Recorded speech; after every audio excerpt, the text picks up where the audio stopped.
The sun blazed over Abu Dhabi, transforming glass skyscrapers into gleaming spears of light reaching toward heaven.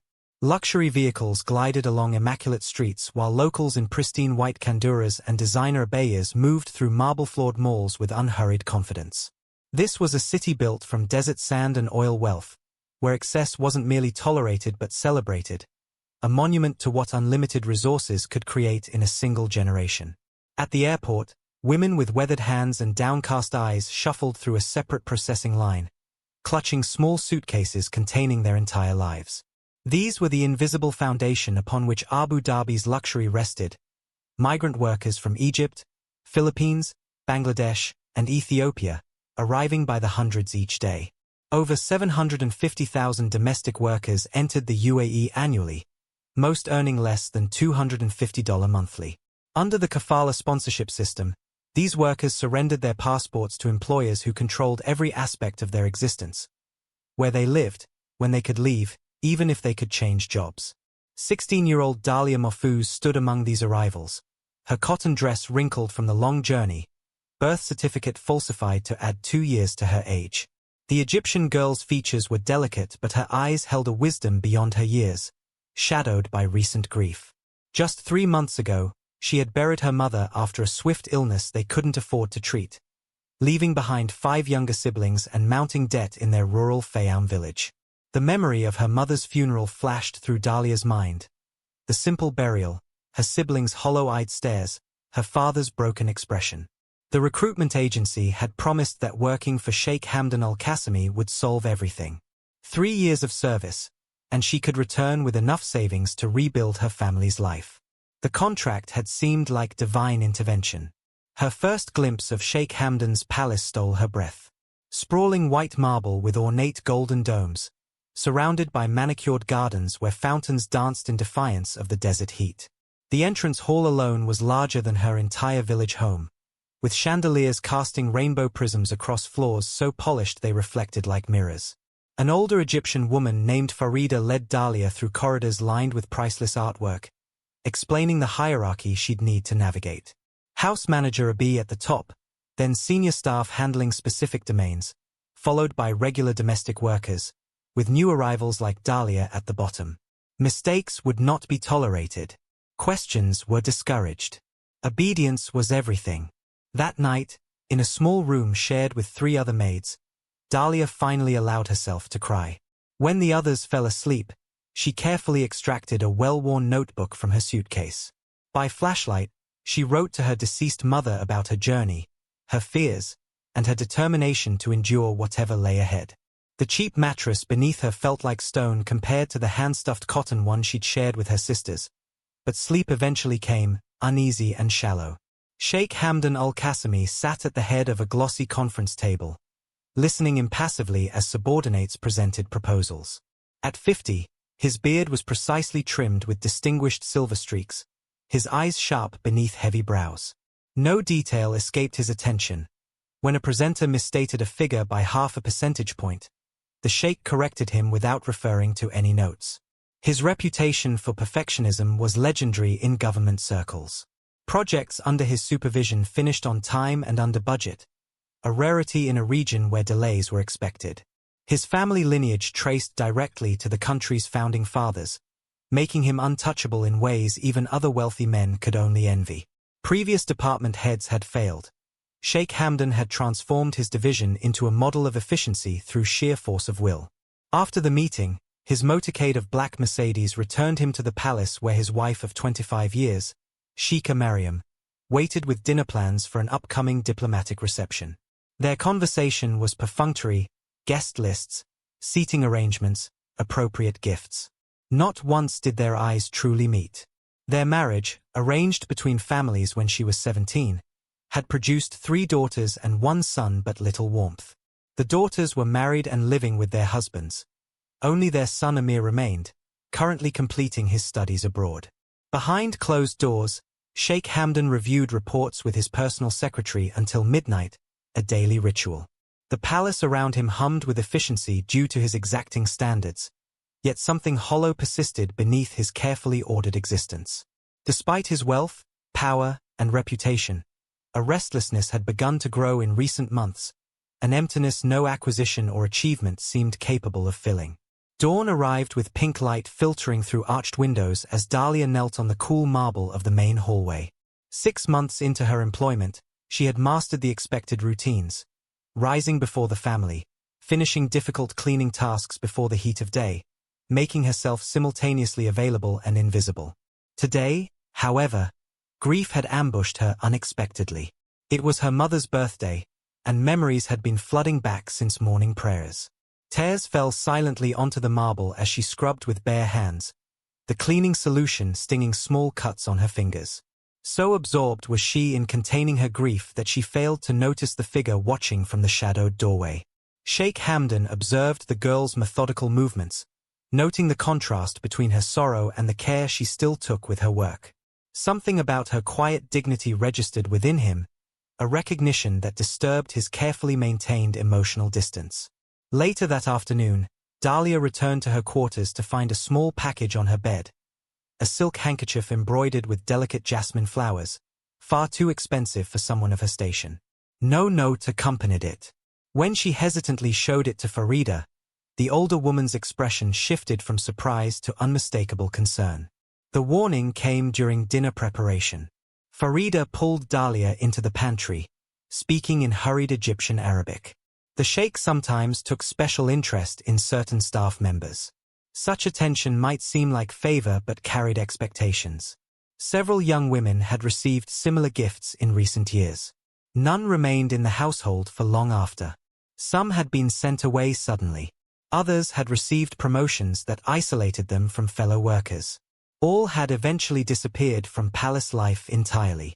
That night, Dahlia wrote frantically to her mother, confusion evident in her uneven handwriting. Was this attention a blessing or danger? The handkerchief felt both like a lifeline and a trap. Palace whispers suggested previous recipients of the sheikh's interest had suffered consequences, yet rejecting any gesture from the master of the house was unthinkable. She had no friends here to confide in, no one to trust with her growing fear. Her family's survival depended on this position. Whatever game was beginning, Dahlia realized with sinking clarity, she had no choice but to play. A week after finding the handkerchief, Dahlia was summoned to the kitchen supervisor's office. Her hands trembled, certain she had committed some unforgivable error. Instead, she received unexpected news. Sheikh Hamdan had specifically requested her to serve his private meals in his study. The supervisor's tight smile didn't reach her eyes as she explained this was a significant honor, one that placed Dahlia in a delicate position requiring absolute discretion. The first evening, Dahlia's nerves nearly caused her to drop the silver tray as she entered the sheikh's private study. Richly bound books lined mahogany shelves, artifacts from ancient civilizations displayed in glass cases. Sheikh Hamdan looked up from his papers, his smile transforming his stern features into something almost gentle. "You're the girl who polishes the main hallway," he said, gesturing for her to set down his dinner. "The one who takes such care with the marble." Dahlia kept her eyes lowered, responding only when directly questioned. She expected to serve and leave, but the sheikh asked about her village, about her family. Small, seemingly innocent questions that she answered with cautious politeness. When she mentioned her siblings, his expression softened further. "You carry a heavy responsibility for someone so young," he said. "Your father must be proud." Night after night, the pattern continued. Small kindnesses accumulated, a cushion provided when she waited for him to finish eating, sweet dates offered from his own plate, 5 minutes to rest her feet after standing throughout his meal. He inquired about her education, frowning when she explained it had ended at 14 when her mother fell ill. Once, finding her looking longingly at a book of poetry, he read several verses aloud before returning to his work. Dahlia began to rationalize these interactions. Perhaps he simply missed his son, studying abroad. Perhaps he recognized her hard work in ways other employers never would. The familiar wariness that had protected her in Cairo began to fade, replaced by a dangerous comfort in his presence. One evening, she accidentally mentioned her letters to her deceased mother. Instead of mocking this childish habit, the sheikh seemed genuinely moved. He asked to see her writing, promising to keep her secret. Hesitantly, she brought one letter the following night. His praise of her expressive words and beautiful handwriting was like water to parched soil, her soul blooming under this unexpected recognition. The other house staff noticed the change in Dahlia's status. Conversations stopped when she entered rooms. Women who had previously offered friendly guidance now avoided her gaze. Only Farida dared approach, her weathered face lined with worry. "Be careful of becoming special," she whispered. "In this house, rising quickly means falling harder." Dahlia ignored the warning. 2 months into her new role, she was summoned by the house manager and informed of another promotion. Personal quarters attendant, responsible for the Sheikh's private chambers. The position came with a salary increase that would allow her to send more money home, and a private room of her own, a luxury beyond imagination for a servant. The tiny space, barely large enough for a bed and small dresser, felt like a palace after months in shared quarters. For the first time since arriving, Dahlia had privacy to write her letters without hiding beneath blankets. That night, her letter to her mother brimmed with confused elation. The work was demanding, but the Sheikh's approval felt intoxicating after months of invisibility. Was this favoritism something to fear, as Farida suggested, or divine blessing? The promotion isolated her from the communal meals and gossip that had provided her only social connection, but wasn't sacrifice necessary for advancement? Her duties now placed her in the Sheikh's most intimate spaces, organizing his clothing, preparing his bath, ensuring his personal quarters remained immaculate. The boundaries of appropriate service blurred with each passing week. Sheikh Hamdan's schedule became her schedule, his preferences her priority. She found herself anxiously seeking his approval, measuring her worth through his satisfied nods. The first boundary fell one evening as she arranged his formal robes for an upcoming event. Standing behind her, he reached past to adjust a fold, his hand brushing against hers. The touch lingered seconds longer than necessary, his fingers warm against her skin. Dahlia froze, uncertain whether to acknowledge the moment or pretend it hadn't occurred. When she finally raised her eyes, the look in his was unmistakable, not paternal, but hungry. Such accidental touches multiplied, each seemingly innocent yet increasingly bold. A hand at the small of her back guiding her through a doorway. Fingers grazing her neck while she served tea. Each time, Dahlia's conflicted feelings deepened, discomfort warring with a shameful flutter of excitement at being truly seen by this powerful man. On her 17th birthday, though no one in the palace knew the date, Sheikh Hamdan presented her with a gold bracelet of stunning craftsmanship. Embedded within its intricate pattern was a tiny tracking device, though this she wouldn't discover until much later. The price of the jewelry exceeded her family's annual income. "For your loyalty," he explained, clasping it around her wrist himself. "So everyone will know you're under my protection." The jewelry drew envious stares and cruel whispers from other staff. The house manager began assigning Dahlia exclusively to the Sheikh's wing, further isolating her from any sense of community. Senior staff watched her with knowing expressions that made her cheeks burn with shame, though she insisted to herself nothing improper had occurred. In her letters, Dahlia stopped mentioning the Sheikh's growing possessiveness, how he questioned her about conversations with male staff, how his gifts came with unspoken expectations of absolute loyalty. Instead, she focused on the increasing money she could send home, the comfort of her private room, the respect her position commanded. The parts of herself that recognized danger were carefully silenced. The final transformation happened imperceptibly. A gentle kiss pressed to her hand became kisses on her cheek, then lips. Requests became commands. What began as her serving meals in his study evolved into private dinners in his quarters, with fewer witnesses and more intimate expectations. The Sheikh's initial kindness gave way to possessive entitlement, his earlier patience replaced by demand. Dahlia adapted as survivors do, convincing herself this relationship was her choice, that his jealousy proved his affection, that the gilded cage of his attention was preferable to the invisibility she'd known before. In her heart, confusion reigned. Her body responded to his experienced touch while her mind retreated into fantasy, imagining herself a character in the romance novels she'd secretly read in Egypt, the beautiful poor girl chosen by the powerful Sheikh, destined for a love that transcended their different worlds. The reality was far darker. When a young gardener smiled at Dahlia while she collected flowers for the Sheikh's quarters, she found herself reassigned the following day. Sheikh Hamdan's possessiveness became increasingly suffocating, his gifts more lavish, his surveillance more complete. She belonged to him now, body, future, and soul, a possession he had no intention of relinquishing. The palace buzzed with preparation for Amir's return from London. Fresh flowers appeared in every room, his favorite foods were prepared, and staff received strict instructions about proper protocols. For nearly 3 years, the Sheikh's only son had been absent, studying business and politics at an elite British university. Now he was coming home to take his place in the family's legacy. Dahlia observed the excitement with detached curiosity. Her world had narrowed to the Sheikh's needs and moods, her days measured by his satisfaction. At 18 now, her youth was already fading under the weight of secrets.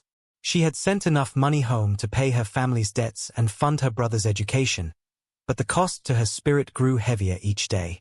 Amir's arrival transformed the palace atmosphere. At 23, he moved through the formal rooms with casual ease, his British education evident in his accent and mannerisms. Unlike his father's severe presence, Amir laughed easily, thanked servants by name, and wore Western clothes when not attending official functions. Staff whispered about his progressive ideas, his university thesis on labor rights in Gulf states, his friendships with activists, his questions about traditional practices. The welcome dinner revealed the fault lines between father and son. Sheikh Hamdan spoke of Amir's impending role in government affairs while Amir countered with ideas about economic diversification and migrant protections. Each exchange grew increasingly tense, the politeness barely masking fundamental disagreements about the future. Sheikh Mariam's attempts at mediation only highlighted the growing divide. Dahlia served the final course with practiced invisibility, eyes downcast as palace protocol demanded. When she placed the dessert before Amir, he looked up with a genuine smile and thanked her in Arabic. Before Dahlia could respond, Sheikh Hamdan interrupted, dismissing her from the room with a sharp gesture. But the damage was done. In that brief exchange, Amir had acknowledged her humanity in a way his father never had, despite their intimacy. More disturbing still was the flash of something dangerous in Sheikh Hamdan's eyes as he watched the interaction.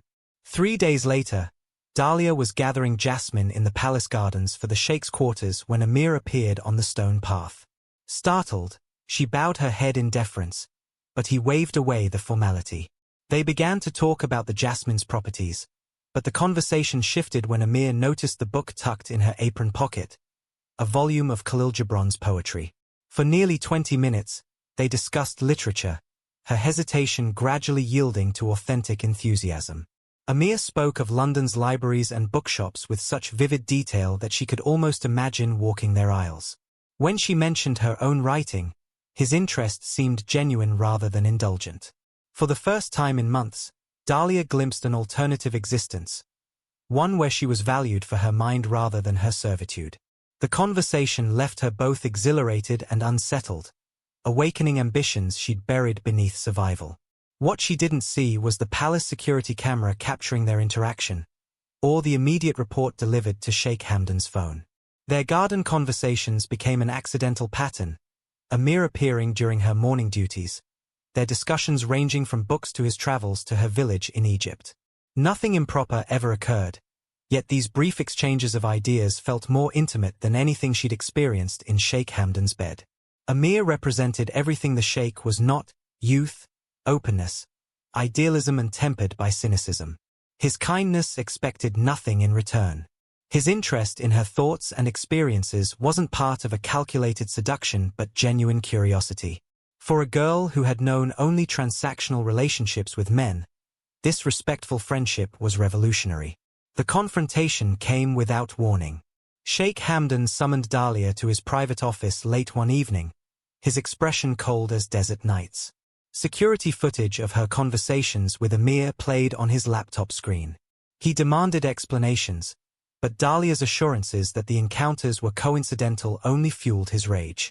The controlled facade that he maintained in public crumbled, revealing the possessive man beneath. He gripped her wrist until the golden bracelet cut into her skin, reminding her that she belonged to him alone.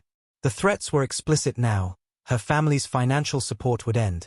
Her younger sister's promised position in the palace would vanish. Rumors about her character would make employment elsewhere impossible. As his grip tightened, Dahlia saw clearly what she had been avoiding for months. She wasn't his beloved but his possession, not chosen but owned. New restrictions followed. Dahlia's movements within the palace were further limited, her duties rescheduled to minimize any contact with Amir. The bracelet she'd once considered a symbol of favor revealed its true purpose, its tracking function allowing the Sheikh to monitor her location at all times. Even her private room, once a sanctuary, was now regularly searched for any notes or communications. Despite these measures, Dahlia found herself watching for Amir, treasuring glimpses of his kind face across crowded rooms. What had begun as innocent conversation had awakened something dangerous. Not love, exactly, but hope for a different kind of existence. Each time she manufactured an excuse to leave when he entered a room, the hurt confusion in his eyes pierced her more deeply than the Sheikh's threats. 2 weeks after the confrontation, Dahlia's body gave her the first signs of pregnancy. The missed period might have been stress, but the morning sickness that followed confirmed her fears.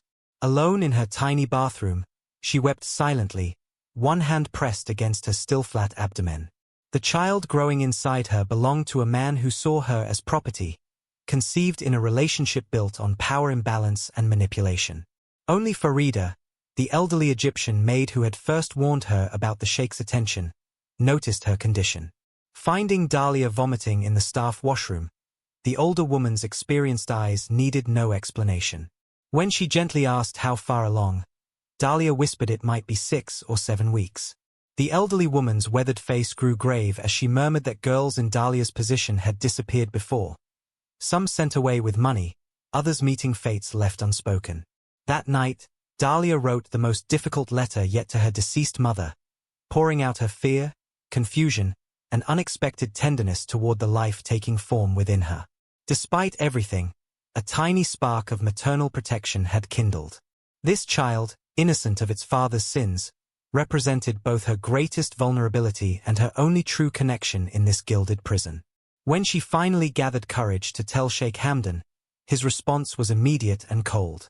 He instructed her to terminate the pregnancy, stating his doctor would handle it discreetly. He didn't even look up from his papers as he dismissed the life they had created together. The clinical detachment shattered any remaining illusions. Dahlia nodded obediently and returned to her duties. But in the privacy of her heart, she made a different decision. This child, however conceived, was hers. She would not destroy it to preserve the Sheikh's convenience. What that defiance would cost her, she didn't yet know. 5 days passed since the Sheikh's cold command to terminate her pregnancy. 5 days of Dahlia carrying the secret of her defiance beneath her heart, each hour increasing the danger of her position. In those silent days, desperation crystallized into resolve. She would not sacrifice her child, nor herself, to preserve the Sheikh's convenience. Escape became the only option. The opportunity came unexpectedly. While arranging flowers in the east wing, Dahlia glimpsed Amir alone in the garden alcove. With the Sheikh attending meetings in the city, she seized the moment that might never come again. Her hands trembled as she approached, her voice barely audible as she asked for his help.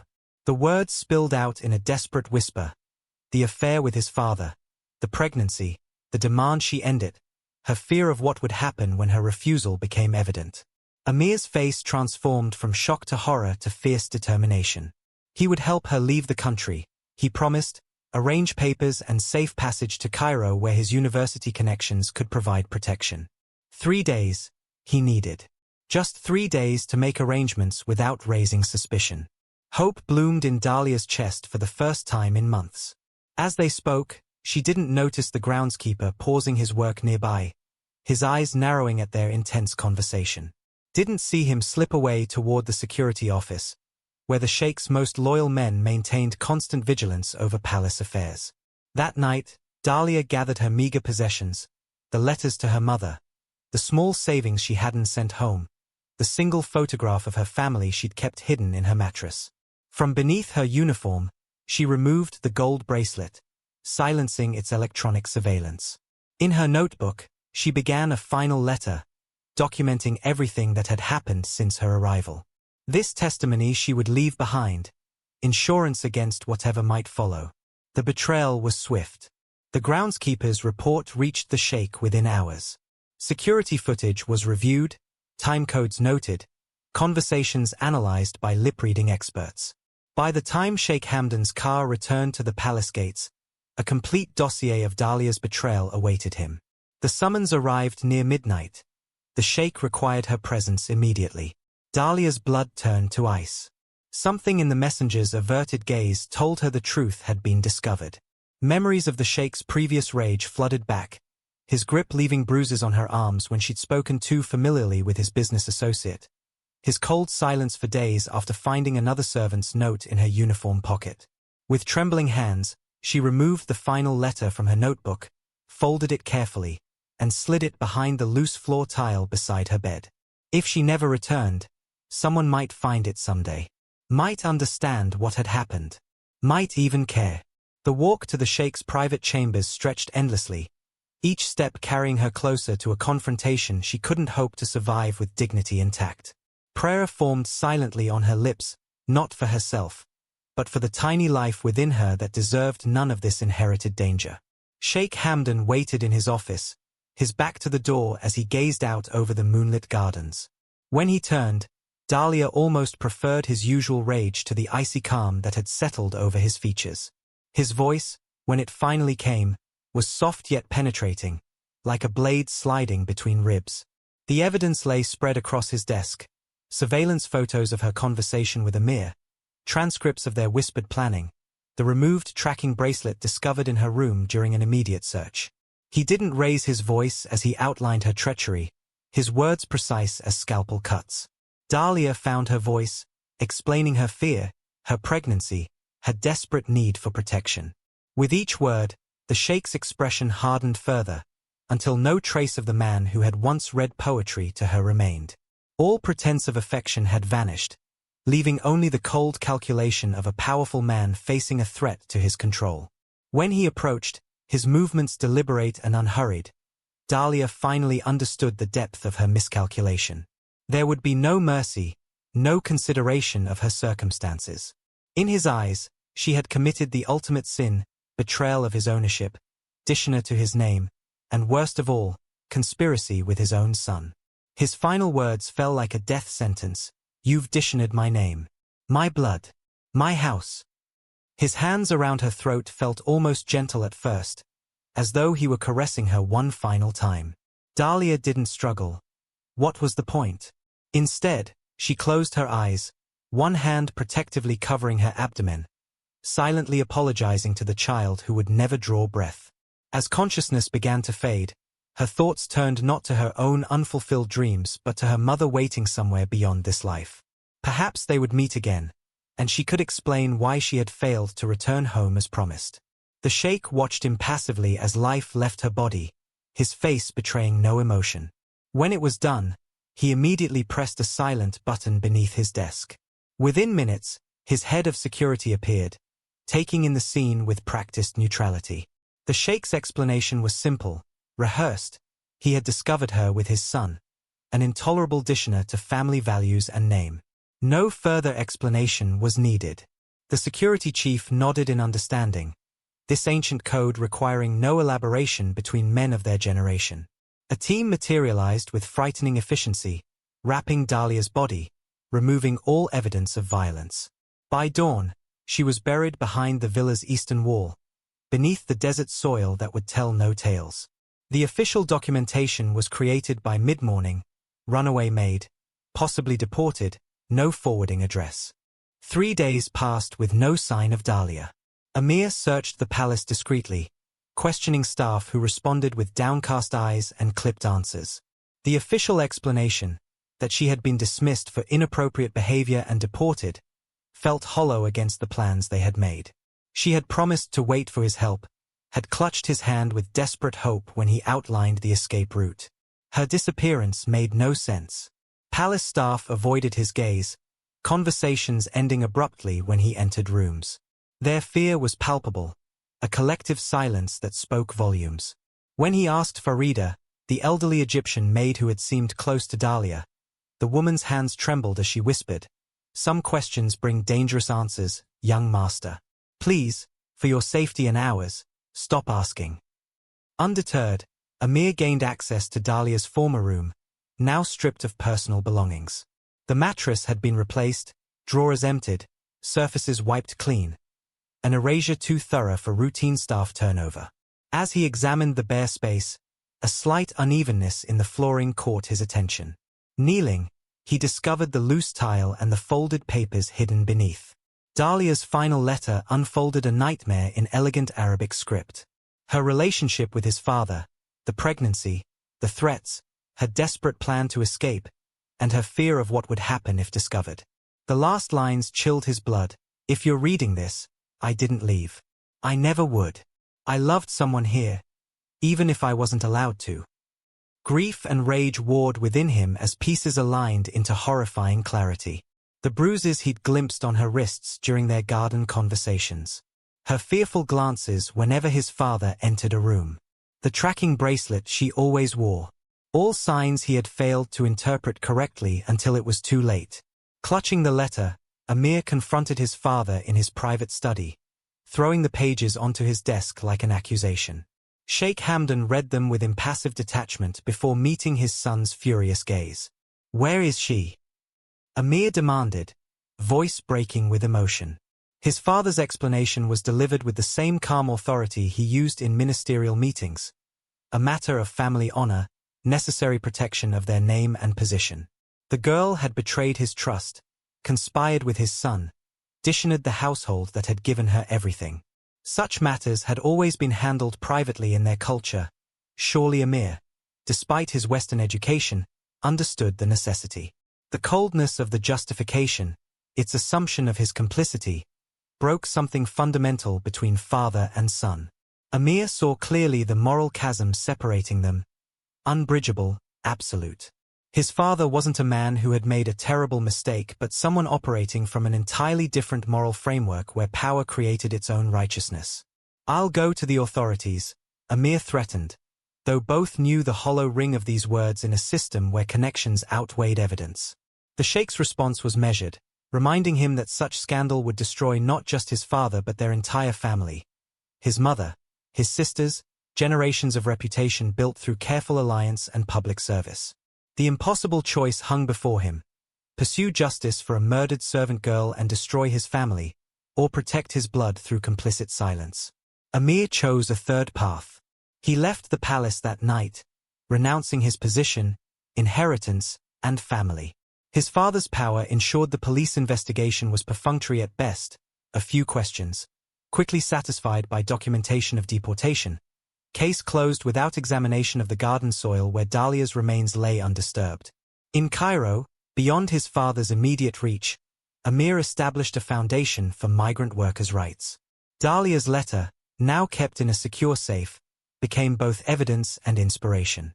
Each year on the anniversary of her disappearance, he returned to Abu Dhabi under different names, laying jasmine flowers near the unmarked spot behind the villa wall where palace whispers suggested she rested.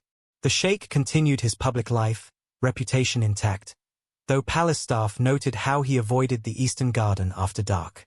In private moments, prayer beads moving through his fingers, perhaps he sought divine forgiveness for actions he still believed necessary.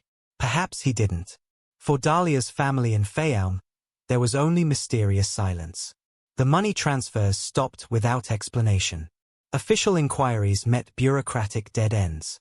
She became another statistic, one of thousands of migrant workers who disappeared into the machinery of Gulf wealth, their fates unrecorded by any system that valued their humanity.